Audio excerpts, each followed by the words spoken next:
Going to do a video here today about the Olight PL-Turbo. I guess it's PL-Turbo Valkyrie is what it says on the package, though I always manage to forget that part of the name. This is a light I've had some experience with. It's one of the few I've enjoyed enough to actually purchase a second one of. In truth, I'm going to mark this as advertiser content or sponsored content because about a year ago, Olight was looking for reviewers for the PL-Turbo, and I'd already purchased one. But as it turns out, they selected me as one of the reviewers and they sent me a second one just as part of the review process. So like I said, this is marked as advertised, even though the one I'm actually reviewing is one I paid for with my own money. Unboxing is the worst part of YouTube videos, the most boring part anyway, so I'm just going to get through that. As usual, Olight's packaging is pretty well done. The out-of-box experience is something they obviously put some effort into.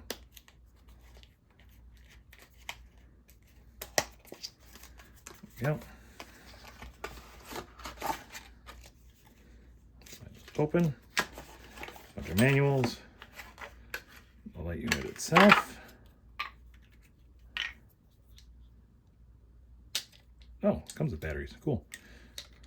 2 CR123s, Olight brand.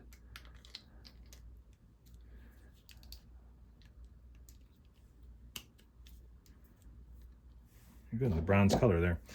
You also have the accessory package. It's going to have the recoil lug for what's installed here. So this has got the Picatinny recoil key in here installed already, but it also comes with a Glock compatible one inside here.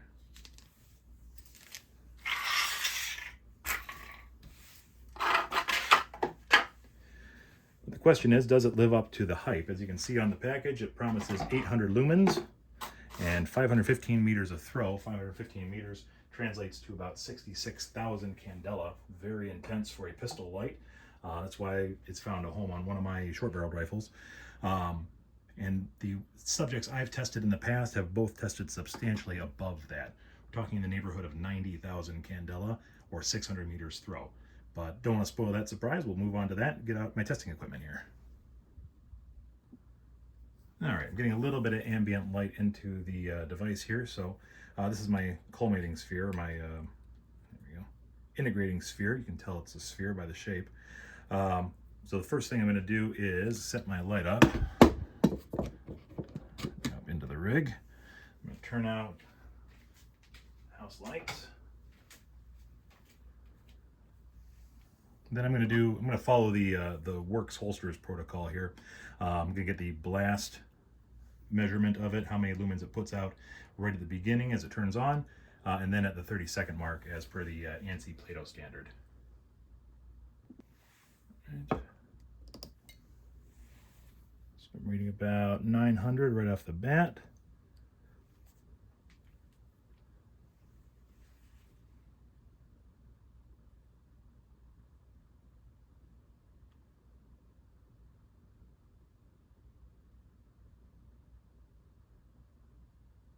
And I should mention, this doesn't read directly in lumens. I'm going to have to do some math here to figure out what the actual output is.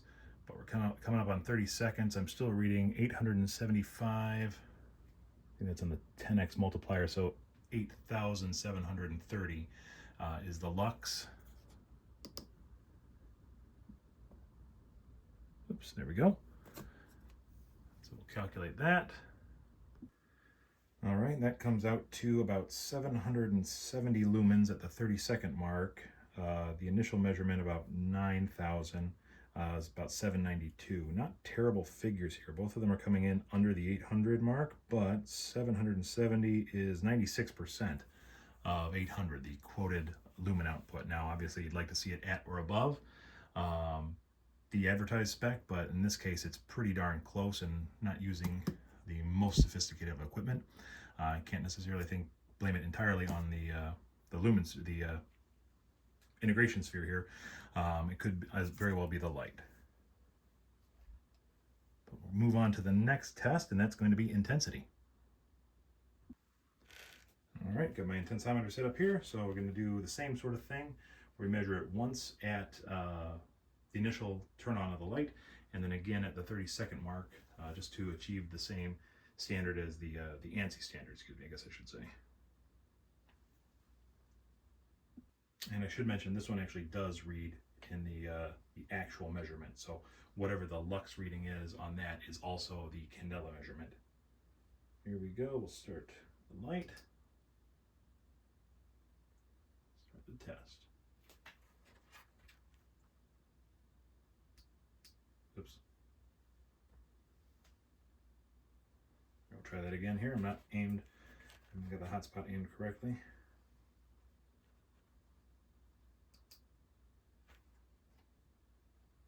There we go.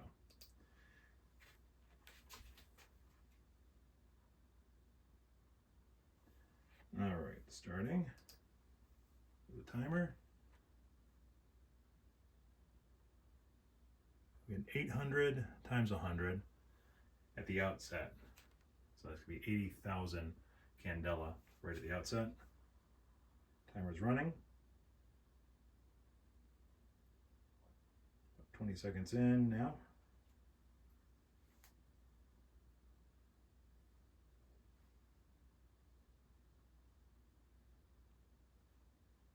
And 30 seconds. There we are. So 795, 796. Yeah. So 795, 30 seconds in, times 100. It's going to be 79,000 candela coming out of the front end of this light. Pretty impressive. All right, the last test is actually one I had to come up with specifically because of this light.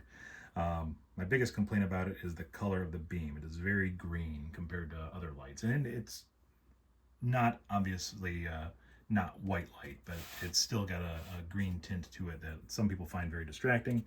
It's not too terrible, but I wanted to see if I could quantify it without spending hundreds of dollars on a color spectrum analyzer. So what I've got here is a color meter on my phone that's looking into the box, and then I'm just going to place the light in. We'll get what the color breakdown is. So currently I'm reading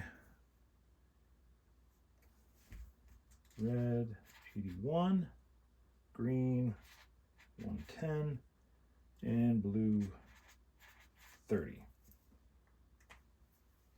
Now, compare that to some other numbers here in just a moment.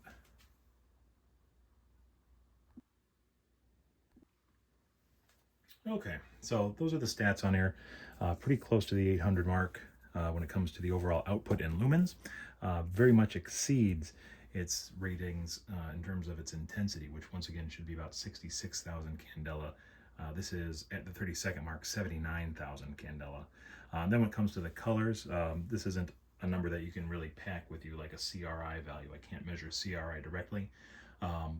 But just to give you a sense of how far off from natural sunlight it is, this rates at about a 28 on my scale.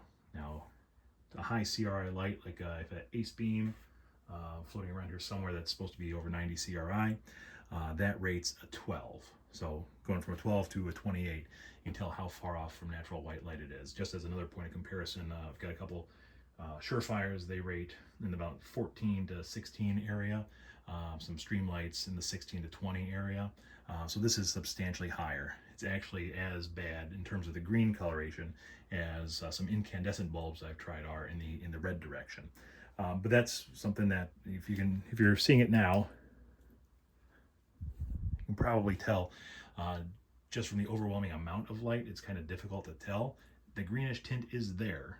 How much it's going to actually affect your use of the light, no, that's up to you. If that's going to affect it a great deal, this could be a big point of contention. It's certainly the biggest complaint I have with it. One of the things I've repeatedly suggested is a higher CRI emitter, but this is just what it is. It's the newest one I've gotten. Seems to have not changed too much from the earlier ones I tested, which were in the low 30s, so it's better, but at the same time, not very good. Another cause for concern about the light might be holster fit, especially if you're using it on a pistol. Here it is on my dagger again. One of the things I've found is there are a few manufacturers that do make holsters specifically for the PL-Turbo. Works is one of them. There we go. Sorry.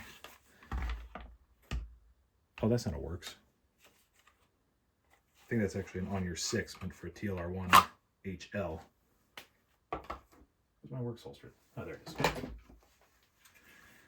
So that's a Works sort of universal fit holster specifically for the PL-Turbo. And of course it fits, locks in very well, great retention on it, no problem there whatsoever, other than this part of the holster doesn't work well with the dagger frame. But that's about the holster and the pistol, not about the light. So there are very few manufacturers that are actually incorporating this into their holster design. The one thing I did find though is that, where the heck did I put my 34? If you use the light, for example, on a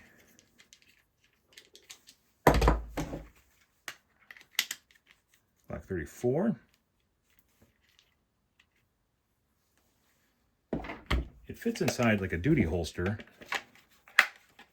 that actually has the retention strap on the back, the retention hood on the back. That retains perfectly well. It actually fits inside the TLR1HL cavity there. Like I said, this is an old holster that I wore on duty for a long time, so that's why it's so beat up. But even though that holster was built for TLR1HL, it will fit with the PL-Turbo in there. One of the other things I found is that, where is it? Oh, that is this one. Then if you have a holster built for TLR1, it does kind of fit in there, although you don't always get the good retention on it. This is the On Your 6 Designs holster. It doesn't have a solid retention, but there's enough friction to hold the gun in place.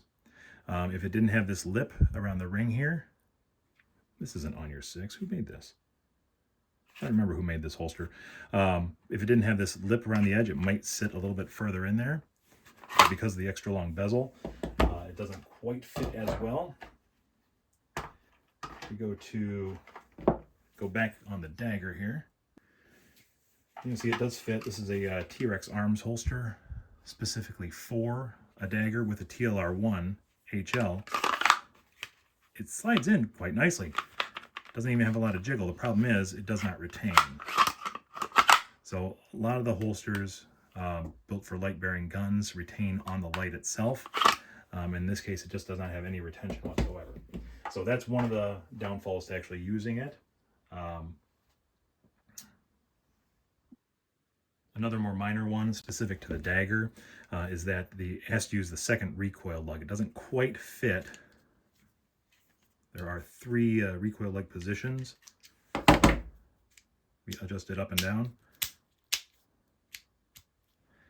Normally you'd want to keep it as far forward, well, I would want to keep it as far forward as possible, but it doesn't quite work on the dagger that way, just the way that the firearm and the frame are shaped. You get into sort of 1/2 position. I don't know how well you can see that in there. Maybe not at all.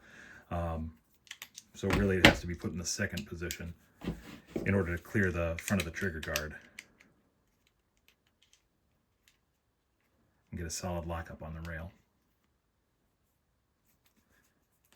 But that is specific to the PSA dagger. I'm not 100% sure if other firearm manufacturers are going to have a similar sort of problem.